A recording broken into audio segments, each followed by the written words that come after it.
بسم الله الرحمن الرحيم.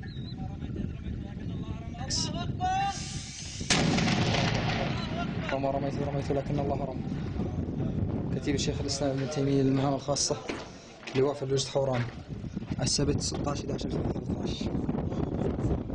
قصف الحاجز الزراعي بمدفع الهاون عيار 120 ملم من قبل أبطال كتيب الشيخ الإسلام ابن تيمية للمهام الخاصة، لواء في الوجد حوران.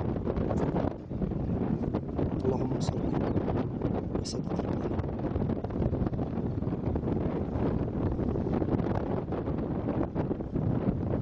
الله أكبر، الله أكبر، الله أكبر ولله الحمد. الله أكبر ولله الحمد.